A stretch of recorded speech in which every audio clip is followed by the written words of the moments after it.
When you start a YouTube channel, one of the things you realize very quickly is there's a lot of freedom. It's entirely up to you what you talk about, what you post. YouTube has certain standards and things that they'll say you can't talk about this, you can't post about that, and that's fine and fair enough because it's to create a safe community. But even with those standards, sometimes people can get into trouble in terms of what they've posted. And if you want to have a long-term YouTube channel, which I certainly want to do, I need to come up with a couple of ground rules and standards that I should follow when I make videos on YouTube. The inspiration for this video is really twofold. One is I need some rules, and secondly, it's from the boss himself, the Dalio Principles, Life and Work, where he went through and he sort of described the various things that he's put in place and rules and principles he tries to live by in his life that he's learnt over the various years of investing and also running a company and just living life in general. And I want to start the same thing for my YouTube channel where I say, these are the principles that I have. Now over time this will grow and it will change, it will get modified, but at least this video is a starting point. So the first principle is don't make fun of Australian government agencies such as the ATO, ASIC, ACCC, ASIO. I don't think I've said anything about ASIO. I think we're okay with ASIO, but you know what I mean. Like ATO, there have been times when I've referred to them as the mafia. Shouldn't have said that, I'm sorry. At least the mafia give you something in return. No, I'm joking. There's a certain level of professionalism that should be occurring on YouTube. And when you start calling the tax office the mafia, I don't think that's good for anybody. And a few of you have picked up on this and called me out on it, and rightly so. You've said, that's not good, Sanji. Others have said, hey, that's quite funny.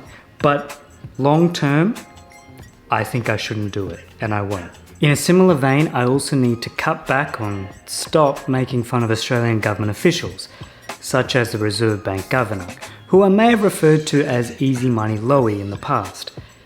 Reasoning being, should I explain it? No, I won't explain it. It wasn't a good joke. Second principle is really around just making sure I don't give any actual financial advice, or even as my channel continues to grow into different areas, healthcare advice. So this one's pretty easy. It's usually very clear in my videos where I say, speak to a financial accountant, speak to a financial advisor.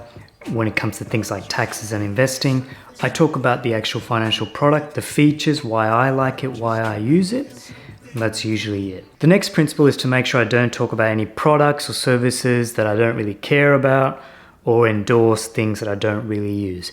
This one I've also been pretty good with because in the last few years, I've received probably 50 to 80 emails on sponsorships, advertisements, hey, can you talk about this on your channel? More often than not, it's a product that I don't actually even use to start with, and I can't see myself using. I'll do some videos in the future where I talk about my financial stack and maybe my health stack. You know, these are the programs, either the companies I use to do various things. But the reality is most of the sponsorship offers I've had have been from companies I don't really use their product, so I would have to start using the product, think about why it's a good thing, and then do a video about it to tell you, and then try and... I mean, I'm a pretty simple guy, and if I don't use something, it's unlikely I'm going to endorse it. And I'm already quite happy with the products and the services I use, so it's unlikely I'm going to be looking to endorse any new things. I feel like I'm shooting myself in the foot on this, because then no one might approach me for anything then. Oh dear. Anyway, for now, this is what works and I'm very happy with that. I've seen what happens when you do things like cryptocurrencies. Now this next one, I have to be completely honest with, I'm a little bit ashamed I have to make this point and make this a principle. You would have thought this was something I was doing already, but it is essentially making sure I research every point I make and I've confirmed every point I make in a video, especially if it's relating to a product or a service.